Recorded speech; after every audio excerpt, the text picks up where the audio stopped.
Like he's the main chef. He's doing the tata guy. He's doing the tac. 7:15. Good morning. It's the Link on the Breeze 93.9. Monday, the 16th day of November, year of our Lord. It's still the year of our Lord, even with everything going on. 2020, 7:15. Let's go to the K-Wave News Zoom room where we have the chair of the Physicians Advisory Group, Dr. Hoa Nguyen. Good morning, Doc.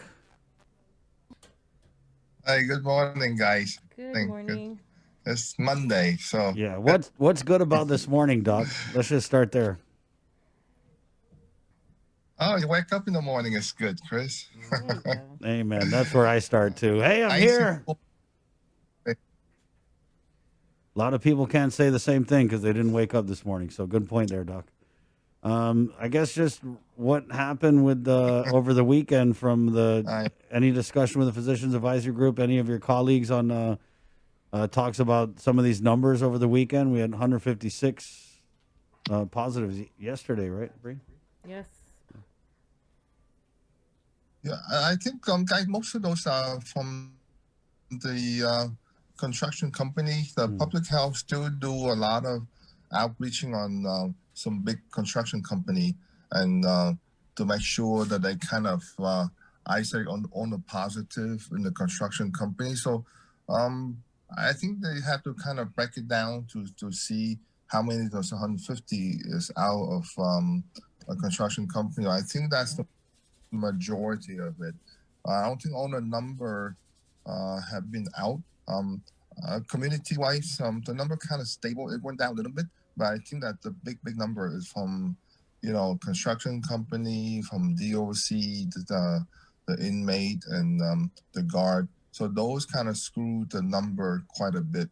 So I don't know. They kind of need to kind of spread them out so that way. I think people need to understand more where it's coming from.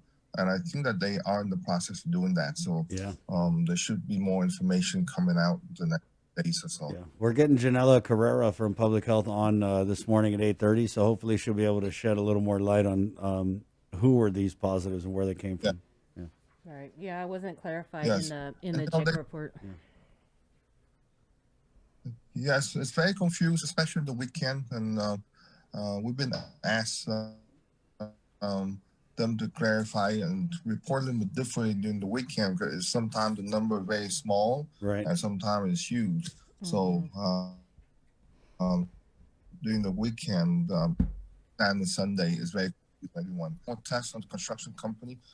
So hopefully, the rest of them are not as high. Doc, I ran into a friend of mine who works construction.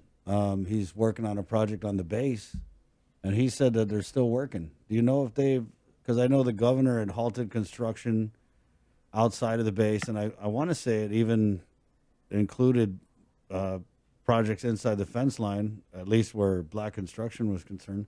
What's the status on that? Do you know? Have they stopped construction on the base or no? All right, if you guys know out there, leave something in the comments. Yeah, the order is supposed to be across the board, even inside the base. But I know the two big company, Black Construction and Cortec, have hold on the construction. So I'm not sure. I think the last day of work is the end of Saturday, but they shouldn't have any more construction going on inside the base. Because on this one, even with DOD, they know that it's construction company. It's just involves just a few, but now that's a huge number out of two big companies. So I think they're supposed to all stop as of the end of Saturday. Last Saturday, right? The day before yesterday. Yes. Yeah. So Sunday. It's not supposed to have anyone working even on the base. I mean, DOD also agreed to abide by the rule, but they know that there's a huge risk for the other company and also for the community. Right, yeah. Well, maybe he didn't get the memo, but we'll follow up on it. We're trying to get the Admiral on this weekend or this week. Yeah, I'm gonna put in the ask. Okay. So Yeah. we didn't get a chance to talk to you. I think last week Friday. So I wanted to follow up on the meeting that the Physicians Advisory Group had on Thursday. You mentioned you may be bringing up, or you may have brought up the issue about quarantine and returning Guam residents and possible changes to protocols. Do you have an update? Yeah, it's a lot of testing. Yeah, there's a lot of testing protocol, but the platform, a lot of new things. The one is the Bimax antigen test, which is about 10, 15 minutes, and so that play a factor on possibly doing the testing on a patient coming on the passenger coming in from off island for arriving passenger and quarantine. So I think right now we just try to figure out how to do it, when to do it, or where to do it. I mean, that's a lot of logistics thing you have to try to figure it out before we change any quarantine guideline at this point. I know right now still quarantine and testing out day 6 and then go home on day 7 and quarantine at home for the next 7 days. And depend on how we use and which platform we use. The discussion still in line on pre-arrival tests, test on arrival, and then test again on day number 7 if you are home quarantine. So those discussions are still in place, and it just have to make sure that we have the everything in line before we decide we change the quarantine rule. And also, you still have to consider this. So right now, as you can see in the news, there's another big spike again in the state they still break the record every day. So we have to look at that very carefully to make sure that we don't change too soon, as the state is also changing on the positivity rate in the state. They are climbing every day. So we still have to take all those factors into consideration when we want to change the quarantine rule. So no. Go ahead. Doc, so are you saying that you're planning on right now, changing there could be a change in the quarantine policy given the crazy surges going on stateside? Yeah, I mean, we have to take that into consideration. We don't want to change and shorten or cut the corner any, just because, if the state continue to surge on the rate, we don't want to change anything too soon. We just have to kind of observe them the next week to 2 weeks or so to see where they go. Right now, as you see, every day is a new record for the state. I mean, that's 100,000 is a lot. Right. So like I say, but we have everything here for platform for testing. We just need to make sure that we don't change anything too soon, because the state rather go down is going up quite rapidly. And as you go into the November, December, January timeframe, and with the current situation in the state, there's a lot of gathering, a lot of demonstration. You most likely will see the rate going up a lot higher. Yeah, I was just reading that several states have enacted more rules now that the entire country is a hotspot of COVID-19 infection. Yeah, even California will most likely put a 14-day quarantine for people coming in, and that's a thought that that might be in place. New York have a curfew after 10. There's a lot of places have kind of clamped down because the positivity rate are going up. And again, there's a flu season on top of it, so they really had to approach their decision very carefully. So again, guys, we just have to be careful, have everything in place, but we don't want to make decision too hastily, and we have to go back and change it. So we just have to plan carefully. Yeah, Have you? Go ahead. I know we were talking about testing for returning Guam residents and hopefully allowing them to just home quarantine. So while you're waiting to determine, monitoring all the different factors, what about, are you guys also then looking at toughening quarantine in terms of like no more early test out? Because No, like the you test said, out's always going to be there. no, Yeah, I'm talking about the just sixth because day, just while you you're know you're monitoring pretty. the rising cases in the mainland. Is that something you guys are also considering, or you're just considering the early test out? I mean, yeah, the returning Guam residents Uh, testing out. we like to test as they arrive. Uh, that's one the main thing, because they have the biomass antigen card now, so it's pretty easy to do. You don't need the machine to do it, and it's take 10-15 minutes.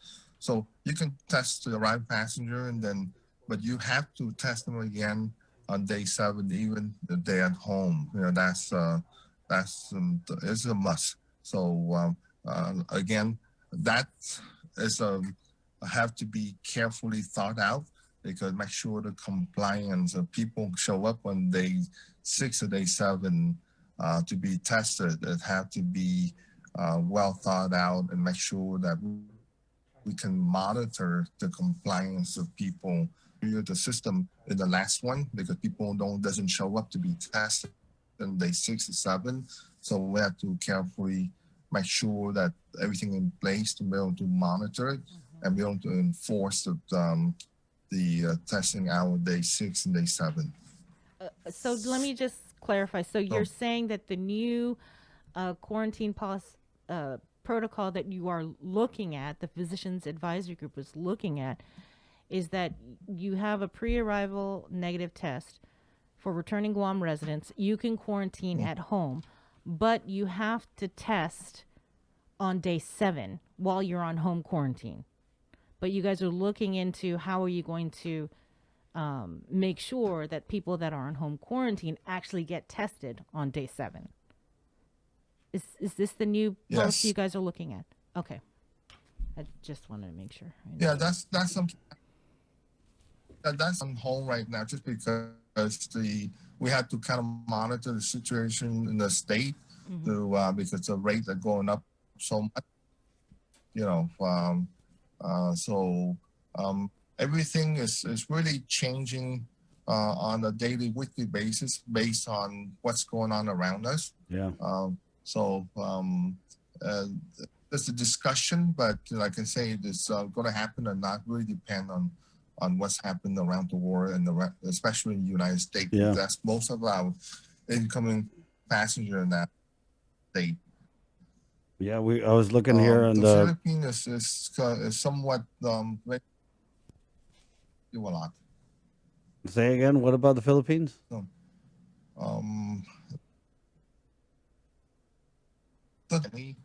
but in the United States, the people returning from the States is a lot. Yeah, I was looking in here in the web.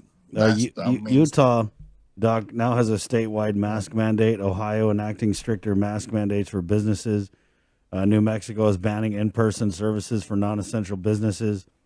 Maryland is scaling back indoor restaurant dining capacity from 75 to 50%. New York says most bars and restaurants must close by 10 p.m. Oregon is closing indoor restaurant dining and limiting social gatherings to no more than 6 people. In the Navajo Nation, which I think we've looked at, will also implement stricter measures starting Monday, including virtual learning for students and the closure of non-essential government services.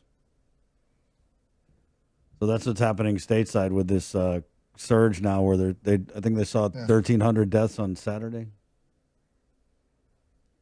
Yeah, and in Guam, you can see the number of hospitalization is down to in the 70, but again, the dangerous part about the ICU and the vent are up. you know, Yeah. that's the bad part. Yeah. The Well, I think 70. severity of the people that in the hospital very high. Yeah. So Yeah. it's not good to have that many ICU and that much people in the vent. Right. Doc, has the physicians advisory group, because we've been doing this response for, I think, what, 8 months? I think that's what we said at the top of the show. Has the physicians advisory group taken any time to look at and examine and assess the government's response thus far in terms of what's working and what's not working? What we've done a good job at and what we haven't done a good job at and what we should be doing? So again, everyone see this, and it's not just advisory group, and everyone in the public notice, and some of you guys have personal experience. And the rate of positivity rate going up so fast, and we have over 1,000 active case at this point. It's overwhelmed for any agency, as including public health, to handle it, and they are adjusting. They are trying. We're still overwhelmed. We talk about again digital platforms just to try to work smarter rather than harder, because the case increase now. We're still pushing public health and get into a digital platform rather than everything manual. So that way the everything can happen faster. The isolation, the initial contact tracing still kind of lag behind quite a bit, and that's something that it will have to improve a lot as we go further to this pandemic. Until the vaccine come. So there's a lot of room for improvement, and um, there's a lot of manpower need to be probably need to look at. And again, you can have the manpower, but you have to work somewhat smarter. And again, there's a lot of digital platform there that you have to incorporate, and you need to incorporate it a lot faster in order to maximize everything that you do at this point. Because if we don't do that soon, um, we will get way behind. So there's Right. a lot of room for improvement. Right, but you talk about moving to digital platforms and things like that. But I thought, is the COVID app alert? Is it working? We had that Mocha. I don't even know the name of all of the different digital Yeah. things that we talked about in the past. Yeah, the Sarah Alert and the Yeah, COVID that's it. Guam apps are helping on the symptom monitoring, okay, and helping on the contact tracing. But again, especially with Guam COVID app, you have to have a certain amount of people Mm-hmm. in Guam that download before it can work effectively. Right. I mean, I think the number of 60%, not quite sure where we are at this point regarding percentage of download. So, so those things will help. But again, the digital platform we're talking about is that if you have a positive on the patient, you got it on the lab, especially on PCR tool, DLS, or public health, is help to identify and contact the patient immediately for isolation and do the contact tracing. Those are just still far behind. So it's something that the digital platform, so it's just makes it so much faster rather than manual paperwork. And we will continue to push that, and it's kind of hard sometime during the government, because there's a lot of things you have to go through in order to get approved and move forward. It's different than public, and private. Because private, we just make it happen the next day. But Right. in the public setting, in the government setting, things have to move kind of slow because you have a lot of approval to be made.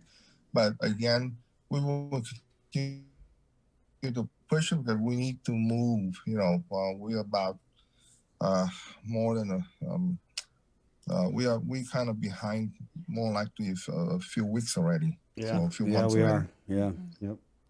Yeah, but Doc, you've been mentioning that we But need to do all these improvements now for months. So I'm just kind of trying to figure out what's the holdup. I mean, you Oh have yeah, been we talking will, about this.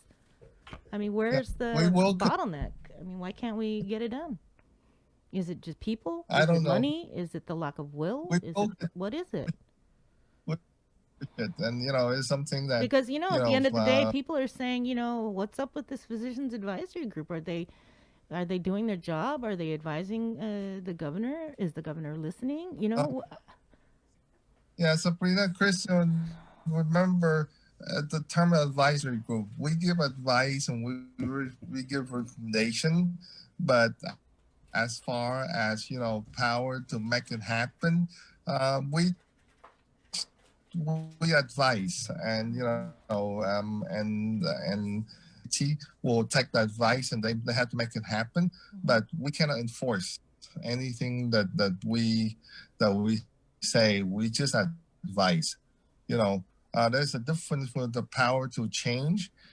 We don't have the power to change. We look at every angle, every situation. We do a lot of study, we do a lot of reading, and from even from our personal experience, our practice, we make that advice.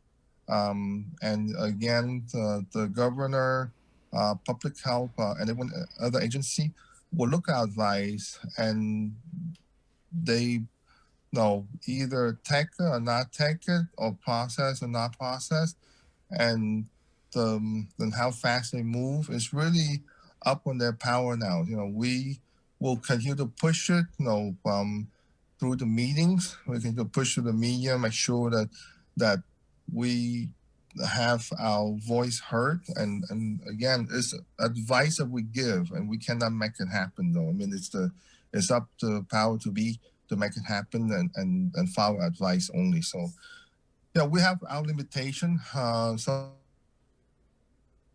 Sometimes it's frustrated, but again, we see things in a different way, because the advisory group consists of many physicians, and we base everything on our practice and um, our um, our, our experience in dealing with the patient. Mm. And you guys know, Yeah. we spoke up for the patient, we spoke up for the people, and we just try our best and give advice for improve the process. How frustrating is it 1 to 10? 10 being, I want to just, yeah. It's frustrating, but it's a challenge, and we want to improve our whole island, so we cannot give up. We will continue to do what we do. Again, so it's become a part of trying our best to make sure that the island move forward. Again, we just give advice, and we do, and probably half our advice have been followed. But again, the main part, again, like the digital platform, we will continue to push in many ways, just because even some private sector are also are ready to move forward the digital platform to do themselves. And that's something that everyone realized that you will be working much smarter and harder. With a small amount of people, you can make things happen by digitalize everything. So it's 10 plus frustrating. So we try. I look so positive, this guy. It's okay. He's like, they only listen to 50% of what we say, but you know what? We're going to try. Real quickly, Doc, is there We will any continue. is there any of physicians from the military on this physicians advisory group?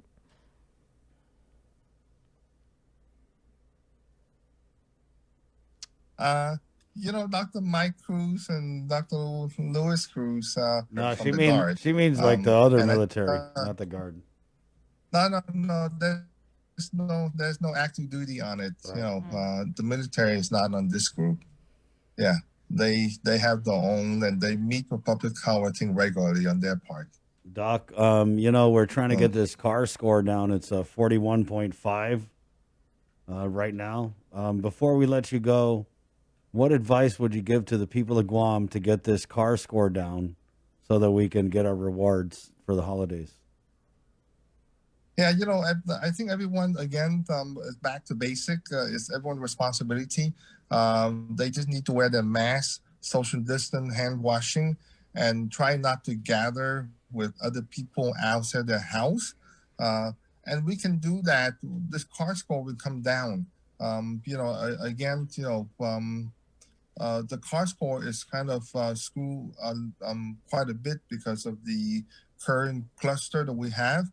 But if you break it down to a car score just on the community, we can do it. We can get it down to less than 5%, if people just follow those three basic things I just say, and then keep it to your house. Our challenge coming up with the Thanksgiving holiday, and then a few more weeks of Christmas holiday. So I don't know. People just have to buy turkey and ham and sand to the other house.